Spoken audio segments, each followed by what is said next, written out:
Hi, I'm Shingai Labrador from Practical Magic, and today I'm gonna talk about the decks in my collection by artist Mary Evans. You may also know her under the brand name Spirit Speak.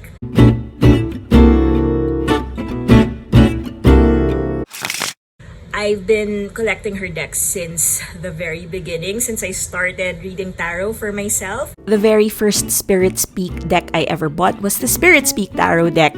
And this one's particularly memorable to me because I remember seeing it in a boutique along Abot Kinney in LA. And it was the last copy on the shelf and it's really dog-eared and I didn't want to buy it because I wanted something pristine. So I ordered it when I got back to Manila. I love the doodliness.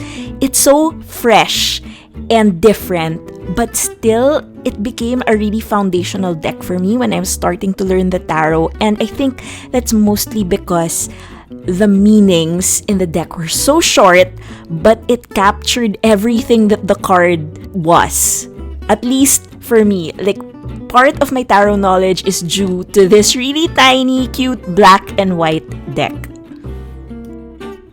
Shortly after the Spirit Speak Tarot deck landed in my collection, they released the Vessel Oracle, which I of course bought because I'm a completionist, and it was the same vibe but it was pink and it was more colored but still subdued. I love how it just uses one word but it captures already so much. Again, the guidebook was super helpful in this. When I started doing readings for people, this was the Oracle deck that I always brought and it always left such a good impression. I loved the box of this. So after the Spirit Speak and Vessel Oracle deck, she launched the Divina Tarot deck, which I bought. It was the same size, it was still black and white, it was cute, small, doodly, pencil, sketchy.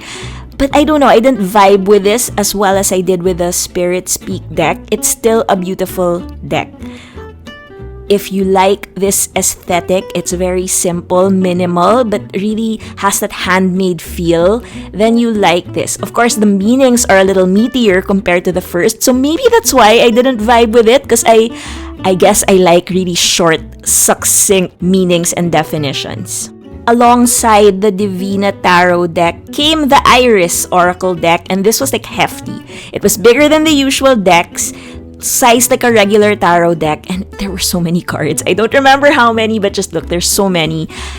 It's colored again, so just like the Vessel Oracle, this one's more like a Crayola kind of thing.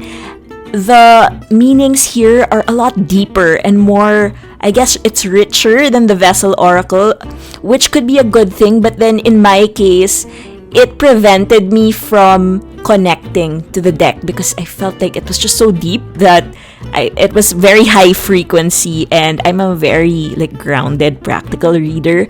The guidebook is a huge help, but again, sometimes like I just don't connect with the cards here. Next release was the Apparition Tarot deck, and I had a feeling that this was gonna be something I really loved because it was bigger, and again, it was colored, but this time not Crayola, not like sketchy, but more like markers, and markers were my favorite like medium to color with when I was a kid, so I think I really related. I love the feel of the cards in my hand. They make like a shh shh sound when I riffle through them. They're very stiff, so I don't riffle shuffle them, but like when I swish them around, they're so good. The guidebook here, it's meatier, but then I connect with it more. I don't know why, more than the second batch of decks. I really love the doodles here. They seem so earthy, I think. And I love the color palette also. It's gilded, so if that's your thing, why not? I love how the gold really goes with the aqua of the backing. And then again, the box here feels like special and hefty, just as much as the cards feel rich in my hands. Shortly after the Apparition deck, she released the Road to Nowhere Oracle deck. And this is where like the artwork just goes off in another direction. This is a collage deck, and I think it's influenced by her environment. So this takes on a very, desert feel, which I love. I mean, I really am interested in that kind of landscape. But I think because it's unfamiliar to me and because it's so way off the doodles that I expect from Spirit Speak, it's hard for me to connect to this deck. I feel like it brings a lot of depth and mystery to it. So maybe when I'm in the mood for that, I'll be going back to The Road to Nowhere.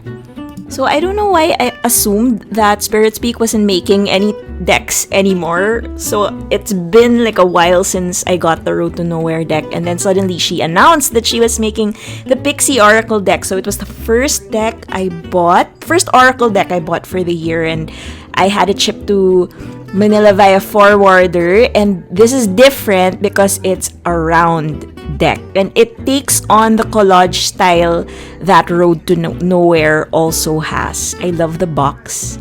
It's clouds and it has that holographic lettering. I'm not that well versed in using round decks. I only have one other round deck with me by the Wild Unknown, and I guess there's a way of reading with round decks where you can actually use the direction it faces when you do your reading. But I mean, I don't even do reversals when I read tarot, so I don't know if I'm gonna use that like directionality when it comes to reading with round decks. This one's really well packaged. It has that rose petal feel to the box, which feels really nice to the hands. And as per usual, we have a guidebook. It's packaged really well, and you know, it has that buffer around the box so that you don't damage it. I really like the edging of this deck because it's like a nice aqua, and I prefer this to the like gold gilding because it doesn't get on your hands. I don't know how feasible it is to shuffle, riffle shuffle a round deck that's this large. You can see how it compares to my hand size. But anyway, I really don't riffle shuffle my indie decks anyway. So this one has a cloud backing. Again, the cards feel really nice in the hands.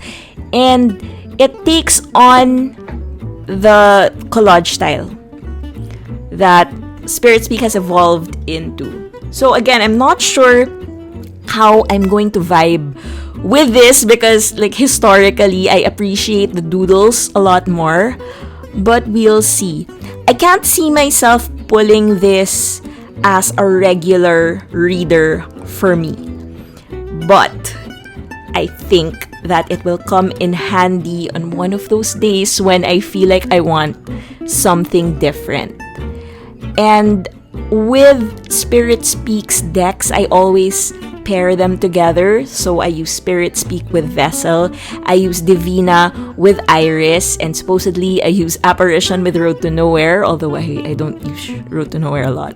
So because this is like a standalone new generation Spirit Speak deck, I'm not sure what exactly I would pair it with. Maybe the Apparition deck as well, or I could do like a 3-deck combination with Apparition, Road to Nowhere, and this one. We'll see. I think that the captions, the catchphrases for each card are a little more relatable than the ones of the Iris Oracle deck, so I think they'll be a little easier for me to read with. What I love about Spirit Speak's decks over the years is that they evolve, and so you see how she grows as an artist as well. You see her interests change.